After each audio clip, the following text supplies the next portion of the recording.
Bonjour et soyez les bienvenus.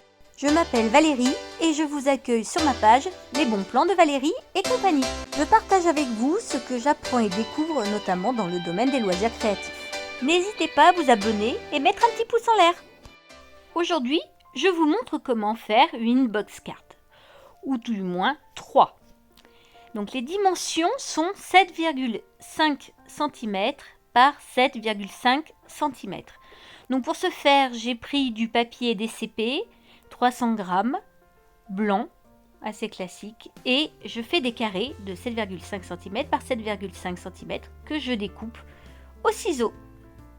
La particularité des inbox cards, c'est que les angles sont arrondis. Donc je prends mon petit outil et j'arrondis donc les 4 angles de ma petite carte. Je trouve que c'est assez sympa comme format et ça fait son effet. Pour réaliser mes cartes, j'avais envie d'utiliser la méthode de l'embossage à froid. Qu'est-ce que l'embossage à froid? C'est une technique qui va permettre de donner du relief à mon papier. Et pour cela, il existe plusieurs techniques, mais moi je vais utiliser la technique avec la Big Shot, donc cette machine que vous voyez. Donc voilà à quoi ressemble la plaque de gaufrage qui s'ouvre, vous voyez. Le principe, c'est de mettre son papier à l'intérieur, de le presser très fort grâce à la machine, et comme ça, mon papier va s'imprégner, va prendre la forme de ce classeur de gaufrage. Pour donner un effet supplémentaire, je vais aller ancrer donc les motifs de mon classeur de gaufrage, vous voyez, donc avec de l'encre verte, pour que mon papier, en étant pressé dans cette plaque et avec la machine, la Big Shot, et ben ça va déjà mettre un peu de couleur à mes motifs. On va s'apercevoir que malgré tout, ça ne sera pas assez prononcé, ce qui est dû déjà d'une part aux qualités de l'encre et certainement aussi à la manière d'appliquer l'encre. Donc je mets ma petite carte que j'ai prédécoupée à l'intérieur de mon classeur de gaufrage, je le positionne, je ferme et je passe à l'intérieur de la Big Shot. Vous voyez, donc c'est cette machine là, je tourne, j'appuie bien et je le passe dedans. Donc, je suis désolée, évidemment je suis à l'envers donc on voit mon bras, mais je voulais quand même vous montrer comment je faisais. Et vous voyez, quand je vais ouvrir, eh ben, on s'aperçoit que le papier a pris la forme en fait du classeur de gaufrage. Et avec de l'encre puisque j'ai ancré. On n'est pas obligé d'utiliser de l'encre. Hein. Et bien sûr, comme j'ai mis des deux côtés, eh ben, il y a de l'encre des deux côtés. Et je fais ça donc pour toutes mes petites cartes, sachant que je vais en faire 3. Comme je trouvais qu'il n'y avait pas assez d'encre, j'en rajoute. Donc j'ai utilisé pour ce faire un doigt en mousse. Et je prends de l'encre et je rajoute un petit peu d'encre de partout, donc du vert, pour pouvoir faire mon fond. Une des particularités de ces cartes, c'est que normalement les fonds sont relativement chargés. C'est-à-dire qu'il n'y a pas beaucoup de blanc ou d'espace à l'intérieur de ces cartes. Donc là, moi j'ai choisi d'en faire 3, mais vous pouvez très bien en faire 1, 2, 3, 4, 5, 10 si vous voulez. Par contre, le principe c'est qu'elles soient sur le même thème. Il y a même possibilité de faire comme un puzzle pour que les unes à côté des autres, vous puissiez faire passer un message ou garder une cohérence de dessin. Voilà. Donc moi j'avais envie d'utiliser des stickers avec des formes de fleurs ou de champignons ou de papillons. Donc l'avantage de ces stickers, c'est qu'ils sont positionnés sur un fond transparent. Donc vous voyez, quand je les décolle et que je les colle après sur mes petites cartes, eh ben, on ne voit pas le fond. Donc c'est comme si le fond, c'était ma carte verte avec les motifs de l'embossage à froid. Donc là, j'ai mis en accéléré pour éviter que la vidéo soit trop longue. Et vous voyez, je cherche un petit peu comment je vais pouvoir faire, comment je vais positionner, à quel endroit, quelle couleur correspondrait le mieux. Et vous voyez, c'est pour ça que j'essaye un petit peu. Je découpe ce qui déborde. Et j'essaye de garder voilà, cette cohérence avec ces 3 cartes-là qui sont sur le même thème. Notamment le thème du printemps. Oui, c'est vrai. En ce moment, je suis à fond avec les fleurs, le feuillage, tout ce qui fait bien printemps. Mais ça tombe bien, c'est la saison.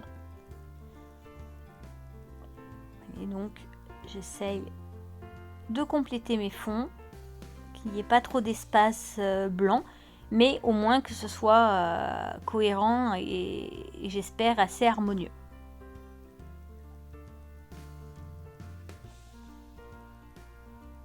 On voit bien de toute façon au travers des vidéos que je vous présente chaque semaine que je ne suis pas hyper à l'aise avec ce qui est très chargé. Alors c'est une façon de faire, hein, c'est une préférence, c'est un mode de fonctionnement. Mais c'est vrai que quand il y a beaucoup de motifs ou quand il y a trop d'éléments, je suis assez embarrassée. J'ai toujours peur que ça fasse fouillis. Mais encore une fois, pour ces cartes-là, on peut vraiment se permettre de coller à la rigueur les unes sur les autres pour qu'on ne voie quasiment pas le fond. Je vous invite à aller regarder sur internet puisque on a vraiment une très grande liberté d'expression et on a la possibilité vraiment de faire plein de choses et de différentes façons. Et c'est justement ce que j'aime beaucoup dans ces techniques-là. Voilà, vous voyez, je positionne mes papillons. Et c'est vrai que comme ils sont légèrement brillants, puisque c'est comme s'ils étaient posés sur une petite plaque en plastique, et ben ça donne aussi un effet à la carte. Voilà, donc je les colle, je positionne.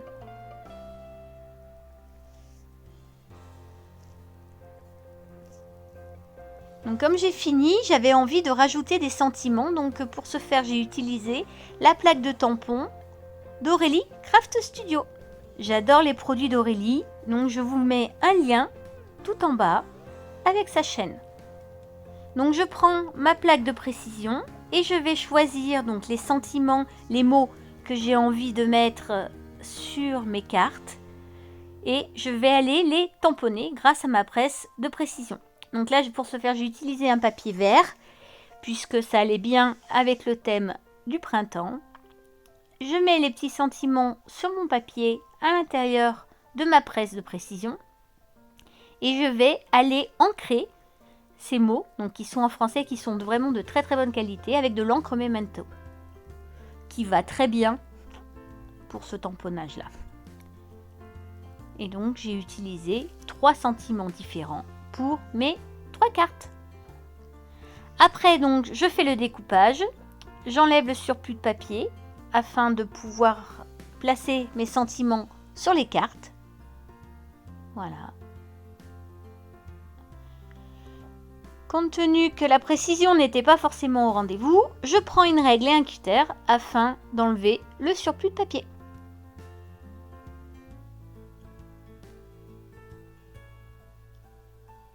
Donc j'essaye déjà de ne pas me couper et d'enlever le plus. Alors à la louche, hein, puisque voilà. Mais pour essayer de faire quelque chose de joli et d'enlever le surplus. Donc vous voyez, j'ai choisi un petit coucou, 1000 bisous et je pense à toi.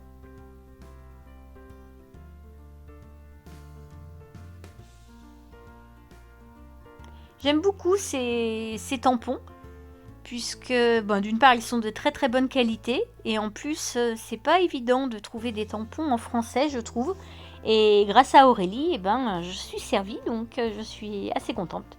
J'ai eu l'occasion déjà de prendre plusieurs de ses produits et ça va très bien donc je suis ravie.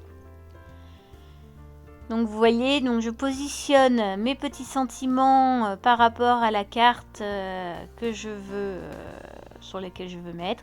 Et je vais aller mater, c'est-à-dire que je vais choisir une autre couleur pour pouvoir faire ressortir mes sentiments. Donc vous voyez, mes sentiments sont sur du papier vert clair et j'ai utilisé un papier vert foncé pour pouvoir faire mon matage, ça s'appelle comme ça, afin que ça ressorte encore mieux. Donc toujours dans les teintes de vert pour pouvoir garder la même cohérence sur mes cartes. Alors je me suis mis au plus près du bord mais tout en laissant un petit liseré tout autour. Et comme ça c'était beaucoup plus facile après pour moi pour faire le découpage. Donc la colle, j'ai utilisé une colle scotch relativement classique pour faire et ça allait très bien. D'ailleurs c'est vrai que cette colle là je l'adore. Et je l'utilise beaucoup. Donc évidemment je fais attention de ne pas découper les cartes en dessous, ce que j'ai failli faire quand même. Mais bon voilà, j'ai fait attention.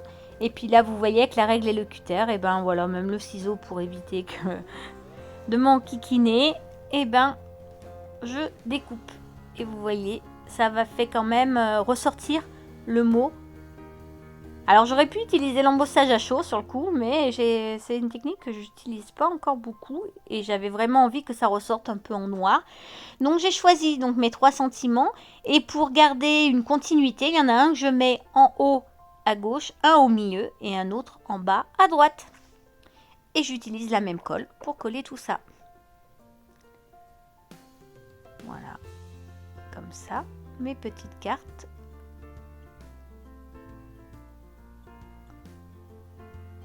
Vont se terminer. Alors bien évidemment, on aurait pu rajouter des strass, des paillettes ou ce genre de choses, mais je pensais que ça suffisait pour celle-ci.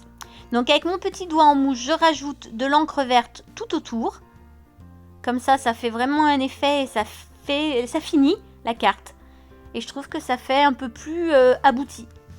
Au lieu de laisser le bord blanc, et ben j'ai mis de l'encre verte sur donc les bords de ces cartes.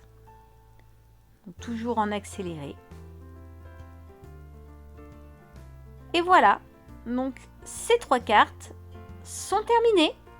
Donc j'espère que ça vous plaît. N'hésitez pas à mettre un petit commentaire et à me dire ce que vous en pensez. Merci à vous d'avoir regardé la vidéo. Si ça vous a plu, n'hésitez pas à mettre un petit pouce en l'air et à vous abonner si ce n'est pas déjà fait. Et on se retrouve très bientôt pour de nouvelles créations.